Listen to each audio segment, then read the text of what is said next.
Bueno, señores, ahora nos corresponde entonces realizar un montaje electroneumático basados en un planteamiento que nos hacen y claramente una necesidad. En este caso es un taladro automático.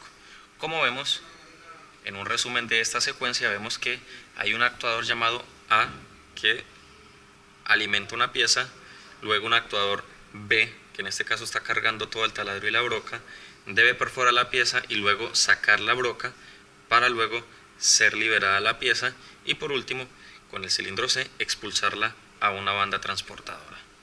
Como vemos, pues nosotros ya sabemos que esta secuencia tiene problemas de señales bloqueantes y lo que hicimos fue dividirla en grupos. Nos dieron 3 y lo que hicimos fue pasar los finales de carrera que hacen cambio de grupo por debajo y los otros por arriba. Todo esto porque nos va a permitir diseñar bien el circuito.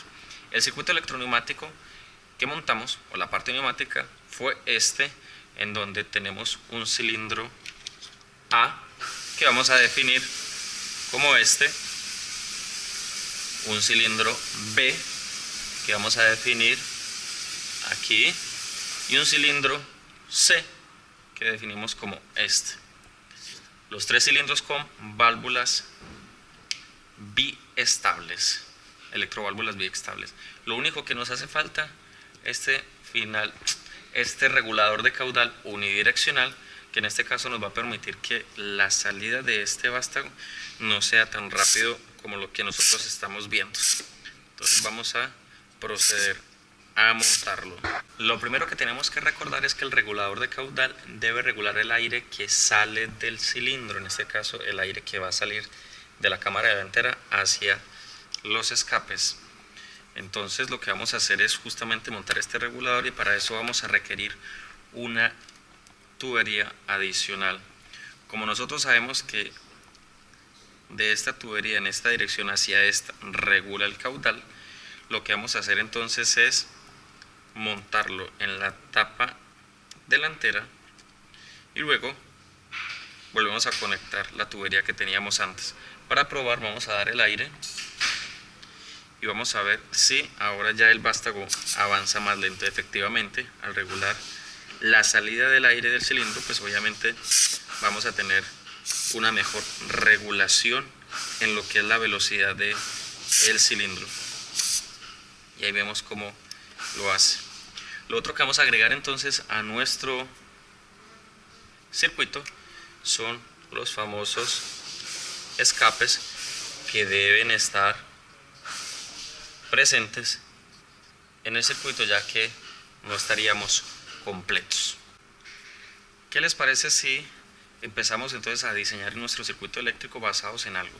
Para generar A+, requerimos enviar un voltaje, en este caso una corriente, a la bobina I1, o sea, a esta para que genere A+, esta bobina.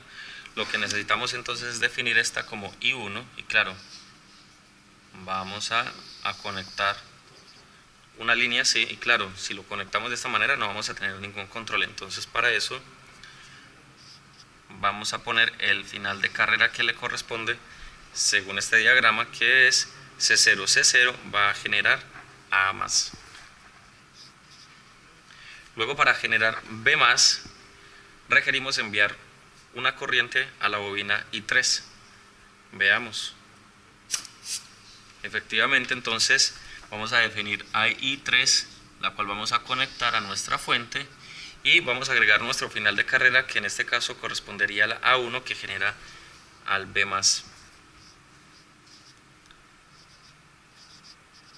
Y así sucesivamente podríamos ir entonces agregando a nuestro circuito todos los finales de carrera y a nuestras bobinas. En el mismo orden de la secuencia tenemos B-, o sea, I4, que es generado por un sensor B1. Luego necesitamos hacer un A-, que se genera con un I2 y que es comandado por el final de carrera B0. B0 va a generar A+. Luego vamos a requerir generar la fase C+, que en este caso corresponde a la bobina I5. y esto comandado o generado por el final de carrera llamado A0. Por último tenemos C-, que en este caso corresponde a la bobina I6 y que es comandado o maniobrado por el final de carrera C1. Si conectásemos de esta manera el circuito eléctrico, pues obviamente sabemos que vamos a tener problemas de señales bloqueantes. Entonces, ¿qué fue lo que aprendimos? El método paso a paso, y vamos a proceder por esa parte. Para esto vamos a proceder entonces a quitarle la alimentación directa a todo lo que son las bobinas y sensores, y lo que vamos a hacer entonces es generar una especie de 24 voltios controlado. Y según lo dice este diagrama, entonces tenemos las dos primeras fases A más B más conectados de un mismo grupo. En este caso la interconectamos. Y claramente ese famoso 24 voltios podría ser comandado entonces por un contacto K1. Ya vamos a ver a qué corresponde. Bueno, ustedes saben que pertenece a un relé. El siguiente grupo, el número 2, le corresponden 3 fases. Entonces interconectamos I4, I2 e I5 porque corresponden al B-, A-, C+. Y esta línea comandado con un contacto que vamos a definir como K2.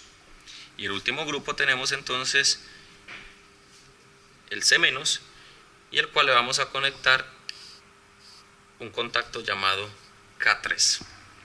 Ahora lo que requerimos entonces dar soluciones, un sistema eléctrico que me conecte el grupo número 1, la línea número 1, luego me conecte el grupo número 2, obviamente desconectándome el 1, se generan las 3 fases y por último debemos conectar el grupo número 3, claramente desconectando el número 2. Y para eso hay que aplicar lo que hemos visto siempre, que en este caso es el circuito de autoenclavamiento. Bien, como decíamos entonces, lo que requerimos hacer es un circuito de autoenclavamiento que en este caso me conecte el contacto de un relé K1 que vamos a definir como este, que permanezca en el tiempo lo suficiente como para que se genere la fase A más B más cuando energizamos Y1 Y3.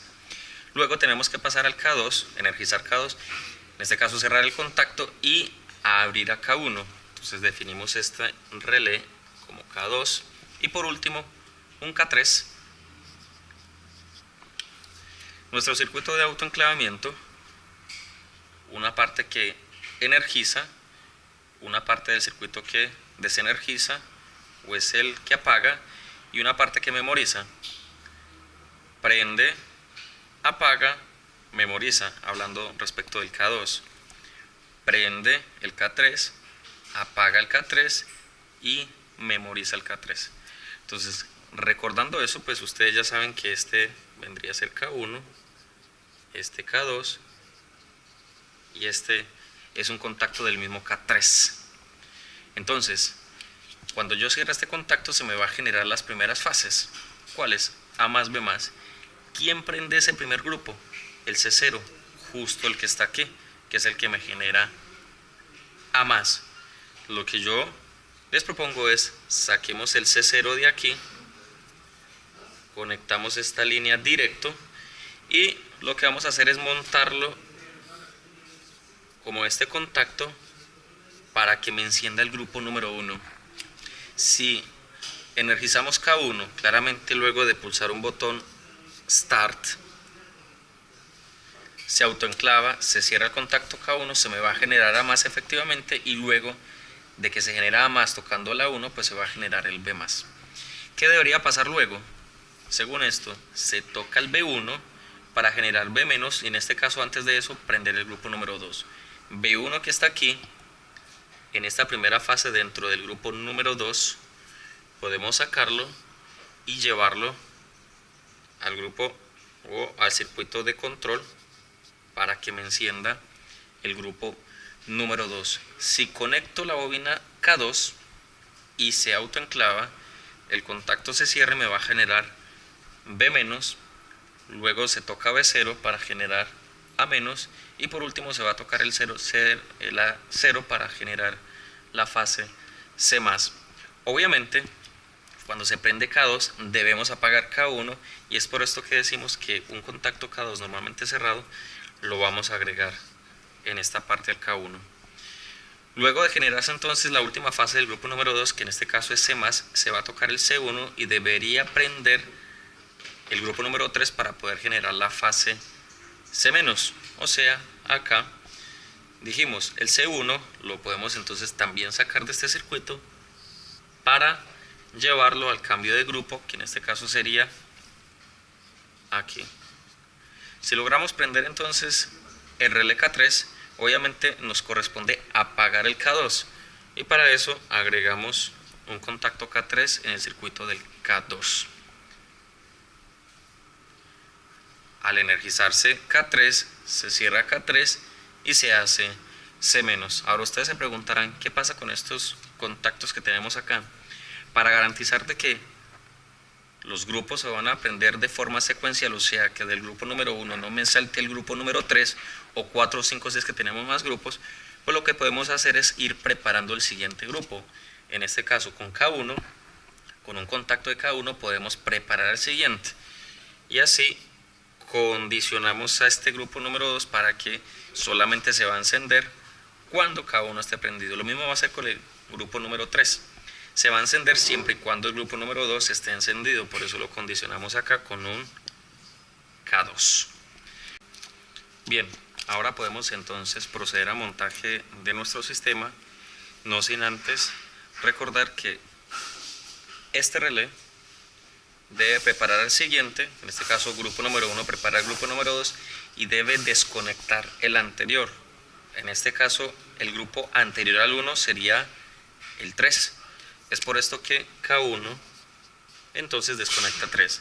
K2 prepara el siguiente grupo, que es el 3, y desconecta el anterior. Obviamente también se mantiene. K3, que corresponde al grupo número 3, se mantiene. En teoría debiese preparar el grupo siguiente, que es el grupo número 1. Por ahora no lo voy a utilizar. Y desconectar el grupo número 2. Solo si la secuencia falla, pues obviamente voy a requerir conectar un contacto K3 que prepara el grupo número 1, y deberíamos solucionar un temita que luego les podré explicar.